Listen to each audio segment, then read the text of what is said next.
सुन्नत और नफिल वगैरह पढ़ता है। इस तरीके से वो जब जुमा की नमाज़ पढ़ता है तो एक एक कदम पर जो चल कर आता है, एक एक कदम पर जो जुमा की नमाज ही के लिए चल कर आता है, तो एक एक साल, बाद रिवायतों में एक एक साल के रोज़े का सवाब मिलता है एक एक कदम रखने पर। और मुअत्ता इमाम मालिक के अंदर है कि एक हफ्ते की पूरी उसकी गुनाह माफ़ कर दी जाती है। और जब खतीब खुतबा देने लगता है तो उस मौके पर जो फरिश्ते होते हैं नेकियां लिखने वाले, अपना रजिस्टर बंद करके खुतबा सुनने में शरीक हो जाते हैं, फिर वो लिखते नहीं। इसलिए जुमा के दिन जहाँ तक हो सके सुबह सवेरे मस्जिद आने की कोशिश करना चाहिए। आज हिंदुस्तान के अंदर मुसलमानों को चारों तरफ से घेरा जाता है और हमारा बड़ा तबका जो है इस बात से गाफिल है कि हमारे साथ क्या होने वाला है। हमको हालात का जायज़ा लेना चाहिए, ऐसा नहीं कि ऐसे ही सोते रहे। जब भी अगर हम तारीख़ का मुताला करते हैं तो हमेशा तारीख़ के अंदर हक़ और बातिल की जंग हुआ करती है और हर ज़माने के अंदर बातिल जो है बड़ी ताकत के साथ आता है, बड़े लश्कर के साथ आता है, दंदनाता हुआ आता है, बड़े पावर के साथ आता है, बड़े माल दौलत के साथ आता है। मगर उसके मुकाबले में मुसलमान, अल्लाह के मानने वाले, नबी पर ईमान लाने वाले कमज़ोर होते हैं, निहत्ते होते हैं। मगर कभी भी काफिर मैदान जंग के अंदर ऐसा नहीं हुआ कि मुसलमानों को, ईमान वालों को, उनसे ईमान को छीन लिया। अल्लाह रब्बुल इज़्ज़त कुरान करीम के अंदर एक औरत का वाक़या नकल करते हैं। अब जाहिर बात है औरत ने कोई बहुत बड़ा कमाल किया होगा, तभी तो अल्लाह ताला उस औरत की बात को कुरान करीम के अंदर, जो किताबों में सबसे सच्ची, सबसे पक्की, सबसे अच्छी, सबसे पाकीज़ा, सबसे ज़्यादा दुनिया में पढ़ी जाने वाली, सबसे बाबरकत, सबसे मौज़म किताब के अंदर उस औरत का तज़किरा करती गई। और वो औरत वक्त के सुपर पावर बादशाह और कारून, जो फिरौन, जो अपने आप को बल्कि खुदा कहा करता था, उसकी बीवी है। जब इस्लाम को कबूल किया है, ईमान लाई है हजरत मूसा अलैहिस्सलाम के ऊपर, अब फिरौन को जो है ये कब गवारा हो सकता था। उसने समझाने की कोशिश किया और धमकियां देने लगा और फिरौन बड़ी सख्त सजा दिया करता था, जमीन पर लेटा दिया करता था, हाथ और पांव में खीले गाड़ दिया करता था, या दरख्तों पर इसे खड़ा करके खीले मार दिया करता था हाथ और पांव के अंदर, ये सख्त सजा दिया करता था। अल्लाह ताला कहते हैं ज़रबल्लाहु इम्रात फिरऔन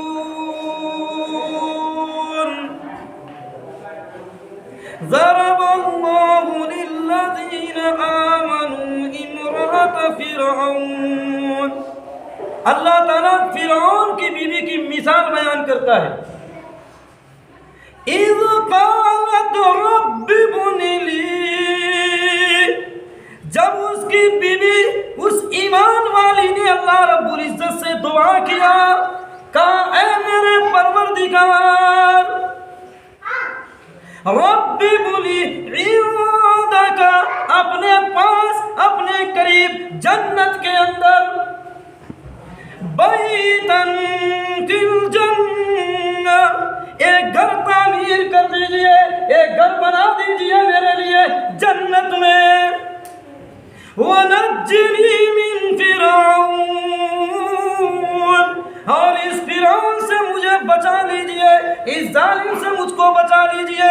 वनज्जिनी मिन फिरऔन व अमली, और ये जिस तरफ बुलाता है अपने आप को खुदा कहलाता है, अरे मेरे परवरदिगार इसके इस बुरे अमल से भी मुझे निजात दे दीजिए।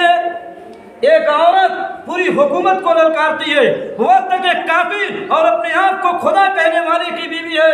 आज दुनिया के अंदर मुसलमान थोड़े से पैसे की खातिर झूठ बोलता है, अय्यासी और बदमाशी में अपने पैसों को पानी की तरह बहाता है, और दीन के नाम पर, इस्लाम के नाम पर, कुरान और हदीस के नाम पर, मसाजिद और मदारिस के नाम पर पैसा देने के लिए हम मुसलमानों के पास नहीं है। वो वक्त के मलका फिरौन की बीवी जिसने पूरी बादशाह को चैलेंज किया, अपने शौहर को चैलेंज किया और इस्लाम कबूल किया और उसको फिरौन ने ललकारा तो उसने कहा कि मेरे ईमान का सौदा नहीं हो सकता। जब उसको सजा दी जाने लगी, फिरौन ने कहा ऊपर से एक बड़ा पत्थर उसके ऊपर गिरा दिया जाए ताकि ये हलाक हो जाए, तबाह बर्बाद हो जाए, दुनिया से खत्म हो जाए। उसी मौके पर उन्होंने दुआ किया था, ऐ मेरे मौला करीम, जन्नत में अपने पास मेरे लिए घर बना दीजिए। उसकी उस पुकार को, उसके उस अल्फाज को, उसके उस दिल की कुड़न को अल्लाह रब्बुल इज्जत ने कुरान की आयतों का हिस्सा बना दिया। उठाकर देखिए 28वां पारा।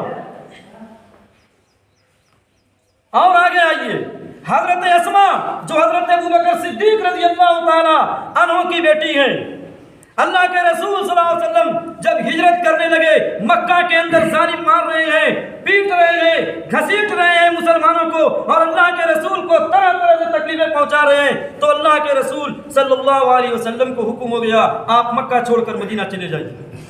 अल्लाह के रसूल जब हिजरत के लिए मदीना चले हैं, साथ में अबू बकर सिद्दीक है, रास्ते में खाने पीने की जरूरत है, रास्ते में छुपे हैं। हजरत अस्मा खाना लेकर घर से चली है, रास्ते में अबू जहल मिलता है, कहता है अस्मा कहाँ जा रही हो, मोहम्मद का पता बता दो। मोहम्मद कहाँ है? अस्मा ने कहा है अबू जहल मैं तो तेरे हवाले हूँ, मगर ऐसा नहीं हो सकता कि मैं मोहम्मद रसूलुल्लाह का पता बता दूँ और तेरे हवाले कर दूँ। उस मलऊन ने हजरत अस्मा उस प्यारी और छोटी सी बच्ची को थप्पड़ मारा और वो जमीन पर गिरी, पेशानी पर पत्थर लगे और खून जारी हो गए। हजरत अस्मा जब अल्लाह के रसूल सल्लल्लाहु अलैहि वसल्लम के पास खाना लेकर पहुंचती है, अल्लाह के रसूल पूछते हैं अस्मा ये कैसा निशान है? कहते हैं अल्लाह के रसूल रास्ते में अबू जहल मलऊन मिला, उसने आपका पता पूछा, मैंने नहीं बतलाया तो उसने मुझे ऐसे तमाचे मारे कि मैं जमीन पर गिर पड़ी और मेरे पेशानी ये खून से रंगीन हो गई। आज मुसलमान दीन के लिए क्या करता है, जरा गौर तो करो। हम नौजवानों को सोचने की जरूरत है, हम कहाँ जा रहे हैं। शरीयत का तहफ्फुज़, इस्लाम का तहफ्फुज़, ईमान का तहफ्फुज़, रसूलुल्लाह सल्लल्लाहु अलैहि वसल्लम की जात का तहफ्फुज़, ये मुसलमानों की जिम्मेदारी है। वो औरतों को देखो, तारीख के अंदर उन औरतों को देखो जो आज मुसलमानों के इन नौजवानों को और मुझ जैसे उलमा को ललकारती है। ये मिंबर और मेहराब आवाज देता है, कहाँ गए वो नौजवान जो रातों में अल्लाह के सामने रोया करते थे और दिन में मैदान जिहाद के अंदर भूखे और प्यासे रोजा रखकर दुश्मनों का मुकाबला किया करते थे। आज झूठ बोलते हो, फराड करते हो, सच बोलने में तुमको डर लगती है और हया को कंजरटकों में भेज देते हो और अपने आप को हमारा मुसलमान कहते हैं। ऐसे मुसलमानों की अल्लाह को कोई खास जरूरत नहीं होगी। हम अच्छा काम करेंगे, हमारा फायदा, नहीं करेंगे तो अल्लाह का कोई नुकसान नहीं। हजरत खब्बाब बिन अरत रज़ी अल्लाह तआला अन्हु एक सहाबी इस्लाम लाए हैं। इस्लाम लाने के बाद उस जमाने के अंदर कोई खेल और तमाशा नहीं हुआ करता था। इस्लाम लाना अपनी जान से खेलना, आग के अंगारों से खेलना हुआ करता था। हजरत खब्बाब जब इस्लाम लाए हैं, उनको आग के अंगारों पर घसीटा गया, उनके खून और चर्बी से वो आग बुझी। हजरत उमर रज़ी अल्लाह तआला अन्हु ने अपने खिलाफत के ज़माने में हजरत खब्बाब बिन अरत की ये कब्र देखी, देखकर कहने लगे खब्बाब मैंने ऐसी कब्र किसी की नहीं देखी। हजरत खब्बाब ने कहा है उमर, जिस वक्त मैं मुसलमान हुआ मुझको आग के अंगारे पर घसीटा गया, मेरे खून और चर्बी से वो आग बुझ गई। वो कौन आग बुझ गया? इसलिए नौजवानों संभल कर जिंदगी गुजारने की जरूरत है। मुझे मत देखो बहुत अच्छी तकरीर कर लेता, मैं भी अपने दिल पर मुतमईन नहीं हूँ, गुनाह में कब मुब्तला हो जाऊँ, हर वक्त ये खतरा रहा करता है। इसलिए नौजवानों अल्लाह के सामने तौबा करो, अपनी जिंदगी और अपनी जवानियों को हम बर्बाद न करें। हजरत अब्दुल्ला बिन हुज़ाफा साहबी हजरत उमर रज़ी अल्लाह खिलाफत के ज़माने में एक इलाके के अंदर सिपाहसालार मुसलमानों के फौज के जिम्मेदार बनकर गए, उनको गिरफ्तार कर लिया। वहाँ के बादशाह ने, वहाँ के हाकिम ने गिरफ्तार कर लिया। गिरफ्तार करने के बाद कहा अब्दुल्ला इस्लाम को छोड़ दो, ये इलाका तुमको दे दिया जाएगा, ये हुकूमत तुमको दे दी जाएगी। हजरत अब्दुल्ला कहने लगे कि पूरी दुनिया की हुकूमत तुम देने की बात करो, फिर भी हम मोहम्मद रसूलुल्लाह का दामन हाथ से छोड़ने वाले नहीं। उसने कहा इस नौजवान को फांसी के फंदे पर चढ़ा दिया जाए। हजरत अब्दुल्ला खुद चल कर गए और फांसी के फंदे पर गर्दन या अपने को लटकाने की कोशिश करने लगे। वो देख कर कहने लगे, लगता है ये कोई पागल दीवाना है, मौत से भी ये लड़ते हैं और मुस्कुराते हुए जा रहे हैं। हजरत अब्दुल्ला ने कहा, तुम तो मेरी जान ले सकते हो मगर मेरा ईमान नहीं छीन सकते। उसने कहा, इस नौजवान को वापस बुलाओ। यह नौजवान अभी डरा नहीं। उसके बाद आग जलवाई है और देगची बड़ी सी रखी है और उसमें पानी डलवाया है। पानी जब जोश मारने लगा, खौलने लगा, उसके बाद हज़रत अब्दुल्ला के एक साथी को पकड़कर उस पानी के अंदर खोलते हुए डाल दिया। उनके गोश्त और चर्बी फौरन बाहर हो गई, हड्डियां दिखाई देने लगे। हज़रत अब्दुल्ला की आंख में आंसू आए तो वो समझा कि अब ये नौजवान डर गया। कहा, अब्दुल्ला, अगर तुम इस्लाम को छोड़कर यहूदियत को कबूल नहीं करते या ईसाइयत के बारे में कबूल नहीं करते, तेरा हश्र भी यही होगा। हज़रत अब्दुल्ला के आंख से आंसू आए, वो समझा भी ये नौजवान डर गया। हज़रत अब्दुल्ला ने कहा, तुम समझते हो मैं डर गया? ऐ बादशाह, तुम सुन लो, मैं अभी डरा नहीं हूँ। मेरे आंसू इसलिए आ रहे हैं, एक ही जिंदगी है, एक ही जान है। काश की 100 जानें होती, मैं एक एक करके अल्लाह के नाम पर कुर्बान कर देता। हज़रत खुबैब को कुफार मक्का ने गिरफ्तार किया है, पकड़ कर लेकर गए हैं। मक्का का पूरा कबीला, पूरा मोहल्ला और इलाका मिलकर खब्बाब को सूली पर लटकाया जा रहा है, तीर चलाए जा रहे हैं। उस हालत में अबू सुफियान, मक्का के काफिरों का सरदार जो भी मुसलमान नहीं हुआ था, हज़रत खुबैब से कहता है, अरे खुबैब, तुझको छोड़ दिया जाए और तेरे बदले मोहम्मद को कत्ल कर दिया जाए, तेरी इस बारे में क्या राय है? हज़रत खुबैब ने कहा कि अगर मोहम्मद चाहे वहाँ उनके पाँव में एक कांटा चुभे और मैं सुकून से रहूं, ये बात मुझे गवारा नहीं है। अबू सुफियान के जुबान से वो अल्फाज निकले और कहने लगा, मैंने दुनिया में बड़े बड़े लोगों को मोहब्बत करने वाला देखा, लेकिन मार रहे तो मैंने कभी भी किसी को ऐसे मोहब्बत करने वाला नहीं देखा जैसे देखा असहाब मुहम्मदिन मुहम्मदा। ये काफिर कहता है मोहम्मद के मानने वाले उसके साथी मोहम्मद से ऐसी मोहब्बत करते हैं, दुनिया में उसकी मिसाल नहीं मिल सकती। आज दुनिया के अंदर ईसाई इस्लाम कबूल करते हैं, मुसलमानों को देखकर कहते हैं, मैं तेरे चेहरे को देखकर, तुम्हारे किरदार को देखकर, तुम्हारे कैरेक्टर को देखकर, तुम्हारे अखलाक को देखकर इस्लाम कबूल नहीं किया। ये तो तुम्हारा कुरान है, ये अल्लाह की किताब है, ये तुम्हारे नबी का फरमान है जिसने इस बात पर मजबूर किया कि हमने इस्लाम कबूल कर लिया। कल क़यामत के दिन अल्लाह के रसूल से पूछेंगे, ऐ मुसलमानों, ताइफ के अंदर मुझे मारा गया, ताइफ के अंदर इस कदर मुझ पर पत्थर बरसाए गए, मेरे दोनों पांव खून के जारी होने से रंगीन हो गए और वहाँ के सरदारों ने मेरी बात भी नहीं सुनी। उसके बाद मोहल्ले और इलाके के बदमाश लड़कों को लगाया और मारते रहे। ऐ मुसलमानों, फिर वो दिन जब फला तुम्हारे आंखों के सामने मिटता रहा, तुमने क्या उस दिन के लिए अपनी एक उंगली भी कटवाई कि नहीं? उस मौके पर हम और काम क्या जवाब देंगे? सोचने की बात है, समझने की बात है, तनाइयों में रोने और गिड़गिड़ाने की बात है, इनफरादी तौर पर तौबा करने की जरूरत है।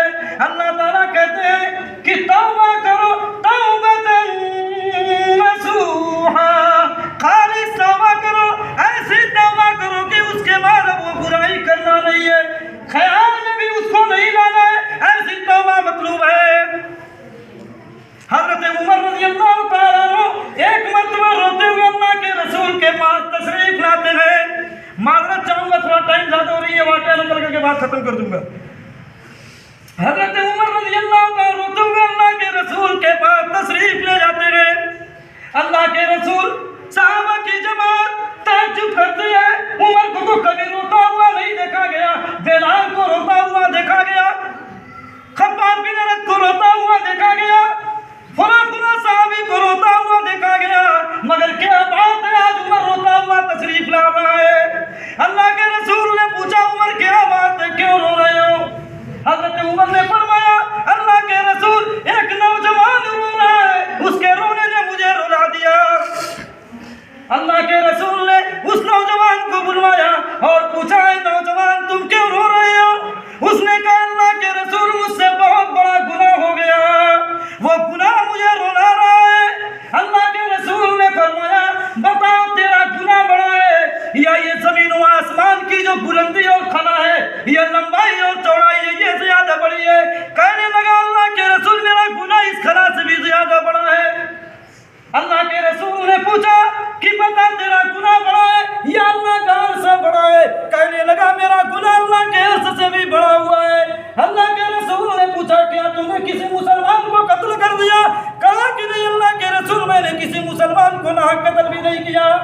अल्लाह के रसूल ने कहा, ऐ नौजवानों, गुनाह बतला दे क्या है? कहने लगा, अल्लाह के रसूल, मुझे शर्म आती है, मुझे हया महसूस होती है कि मैं जुबान पर आपके सामने वो गुनाह या उस गुनाह का तस्करा करूं। अल्लाह के रसूल ने कहा, अजीम गुनाह को, बड़े गुनाह को अल्लाह रब्बुल इज्जती जो बहुत बड़े हैं वही माफ करेंगे, बता दो तेरा गुनाह क्या है? वो नौजवान कहने लगा, ऐ अल्लाह के रसूल, अंसार की एक नौजवान दूसरा खूबसूरत लड़की का इंतकाल हो गया और उसके बाद उसको ले जाकर कब्र के अंदर दफन कर दिया गया। मैं कफन की चोरी किया करता था। जब मैं उस कब्र को खोला और उसकी कफन को हटाया तो उसकी खूबसूरती को देखकर दंगा आ गया और शैतान ने मुझको वर्गलाया और मेरी नफ्सानी ख्वाहिशात जोश पर आई और मैंने उसके साथ गलत काम कर दिया। जब मैं उसके पास से उस गुनाह को, ज़िना को करके फारिग हुआ, गोया कि मेरे कानों में एक आवाज आई, वो लड़की कह रही है, अल्लाह के रूबरू मुझे जनाबत की हालत में नंगा छोड़कर जा रहा है, बताओ कल क़यामत के दिन तेरा क्या हश्र होगा? ये गोया कि मेरे कानों के अंदर ये आवाज गुज रही है। अल्लाह के रसूल ने जब ये अल्फाज सुने, अपने चेहरे अनवर को फेर लिया। वो नौजवान उठा और रोता हुआ पहाड़ों की राली और जाकर पहाड़ों पर रोता रहा और आवाज लगाई आसमान की तरफ, अपनी निगाह को उठाया और कहा, अल्लाह, अगर तूने मुझे माफ कर दिया तो मोहम्मदुर रसूलुल्लाह को खबर कर दे, और अगर तूने मुझे माफ नहीं किया तो दुनिया ही में मुझे आग बेच कर हलाक कर दे, जहन्नम की आग मुझसे बर्दाश्त नहीं हो पाएगी। इसलिए ऐ नौजवानों, हमको भी अपनी जिंदगियों को बदलने की ज़रूरत है और गुनाहों से तौबा करने की ज़रूरत है। वो नौजवान फिर जिब्रील अमीन तशरीफ़ लाते हैं। क्या तौबा किया? तौबतन नसूहा, पक्की तौबा किया। जिब्रील अल्लाह के रसूल के पास आते हैं, सलाम करते हैं, पूछते हैं, ऐ मोहम्मद, लोगों को रिज़्क़ तुम देते हो? मोहम्मद सल्लल्लाहु अलैहि वसल्लम ने कहा, मुझे भी और अल्लाह को, मुझे भी और तमाम मखलूक को अल्लाह रिज़्क़ देता है। पूछा कि लोगों की गुनाह जो तौबा करते हैं, आप तौबा कबूल करते हैं? कहा कि नहीं, वो तो अल्लाह ही तौबा कबूल करने वाला है। तो जिब्रील ने कहा, बस अल्लाह ने उस नौजवान की तौबा कबूल कर ली। इसलिए नौजवानों, हम भी अल्लाह के सामने तौबा करें, अल्लाह ताला हमारी भी गुनाहों को माफ़ कर देंगे। जो बात कही अल्लाह ताला मुझे भी और हम सबको उस पर अमल करने की तौफीक अता फरमाए और ये नियत कर ले, मरते दम तक शरीयत की तहफ़्फ़ुज़ और हिफाजत के लिए अब ज़िंदगी गुजारना है। सुन्नत जो हज़रात नहीं पढ़े, पढ़ ले, उसके बाद